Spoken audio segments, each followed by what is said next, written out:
Our topic for today is the 17 movement of the body.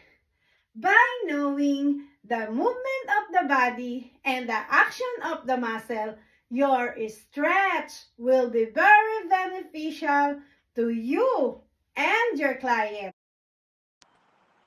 Please subscribe to my channel. Let's start. Number 1 and number 2, flexion and extension. Flexion and extension. Flexion and extension. Flexion, decrease the angle of the joint. Extension, increase the angle of the joint.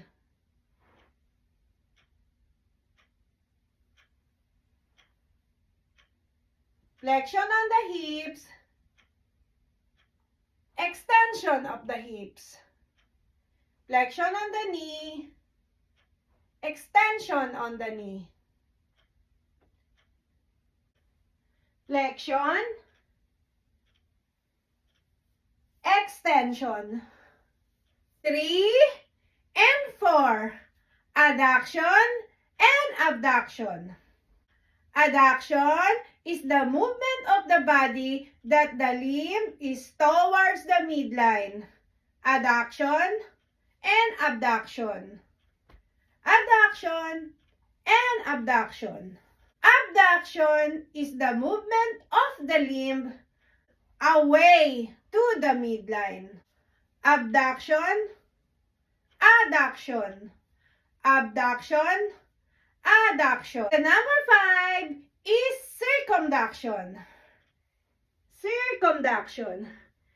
The circumduction is a movement in which one end of the bone moves and one end remains fixed. Circumduction, circumduction. It's like it creating a cone because the other end is moving and the other end is fixed. Circumduction. Circumduction. Circumduction. Circumduction. Circumduction. Circumduction. Number 6, rotation. Rotation is consists of 4 rotation.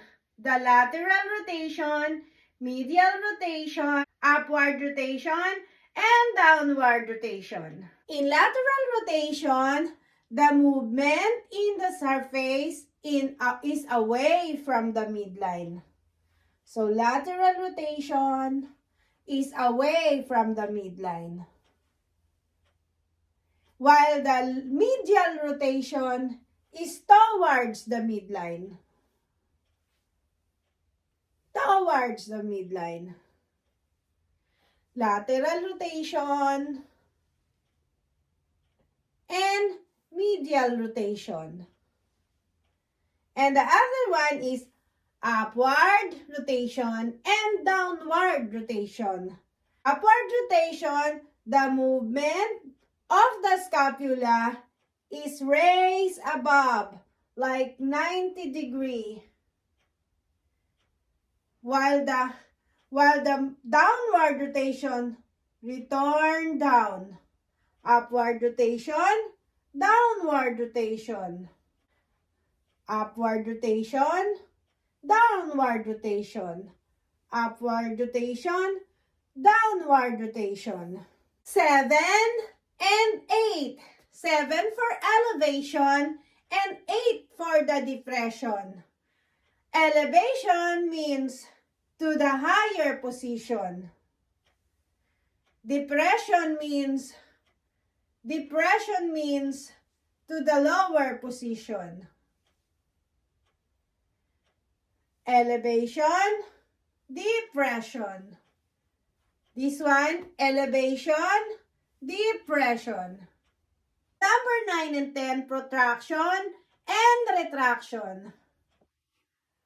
Protraction, moving shoulder forward.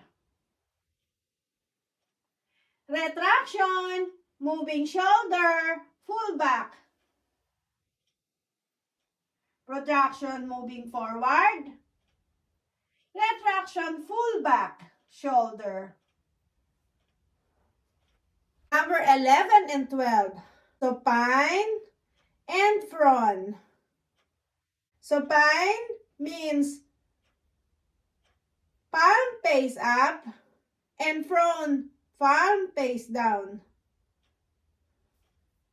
And when we are lying down supine, our face up. If we are lying down prone, our face down. The 13th movement is opposition.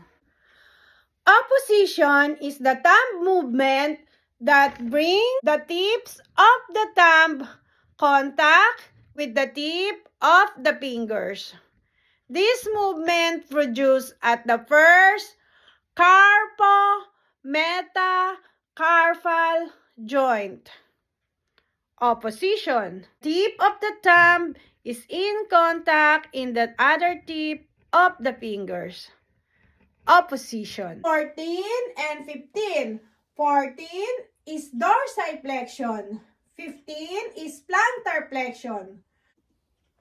The dorsiflexion, the movement of the foot, toes pointing towards the body. The pointing of the toe towards the body. While the plantarflexion is away to the body. Dorsiflexion, plantarflexion. Dorsiflexion, plantarflexion. The last one, 16 and 17. 16, inversion, and 17, eversion. Inversion, the movement of the sole of the foot inward. Inversion. And the eversion, the movement of the foot sole outward. So, inversion, eversion, inversion, eversion. Please subscribe to my channel.